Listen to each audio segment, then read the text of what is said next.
Hey, Dave O'Sullivan here, and in this week's Q&A, we're going to answer the question posted by Pernille as she got in first, and it was around a tricky case with a farmer. Okay, so again, I'm just giving you my thoughts on how I would approach this patient, and again, there's some key things in the story that I'm really interested in. Okay, so as I said, with our approach with Pernille, okay, I know you're in the mentorship program, Pernille, so I presume you've got the injury history out so that you can see it all. Okay, so again, he denies any other injuries in the past. Okay, again, use your body scan to double check that.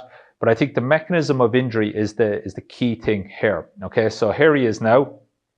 Okay, in the IA, the mechanism of injury is how did it happen. So there's a definite mechanism with this guy. Okay, so you said he was hanging out of the tractor and he fell, and he pulled, I think, his right side, you said, and he got a sharp pain down his back. Okay, so how I would think about this patient is, okay, what's the mechanism of injury? Okay, so as I'm pulling, okay, straight away I'm thinking lat is involved here. Okay, so again, you said kind of QL area, which makes me think actually, yeah, to a point there will definitely be some pulling down here. Okay, but you also said another thing in the message that gives me clues, is you said his right shoulder hikes as well. Okay, so again, if there's some protective tone around the lat or some inhibition around the lat, this is probably a maladaptive strategy now that's happening as a reaction to that. Okay, so from a mentorship point of view, you would use module 3, go in, review module 3, and especially have a look at his lat load tolerance.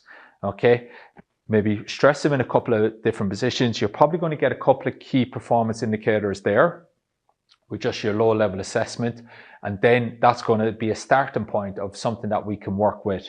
The next thing then is we want to get really clear on what the graded exposure is for. Okay, so what are the things he needs to get back doing? If there is some central sensitivity here, okay, then we need to alter that, okay, by actually, number one, addressing any beliefs or attitudes that he has, but number two, by actually exposing him to some of these situations and getting strategies so that we can show them that it's safe to do these things by altering the pain processing or the processing changes. Okay, so we can do that by getting other muscles to do the job using top-down cues, etc. as well. And again, we cover all that in the mentorship, Pernille, so there shouldn't be an issue with that. Okay, but the big thing I'm thinking this week with this case is that pulling down mechanism.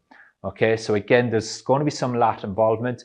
Get a clear KPI there as a starting point, and then start to focus on that and build in that lat. If the lat is the issue, where there's a real poor load tolerance, which the shrugging of the shoulder makes me think maybe there is, okay, then what can we do to put them in situations where we can show the nervous system it's safe to tolerate those loads through a graded exposure? Okay, full disclaimer, I'm assuming that you've ruled out red flags and everything else here, as I said, but that's how I would certainly approach that case. I think it's really, really important as well to understand what he thinks is going on now.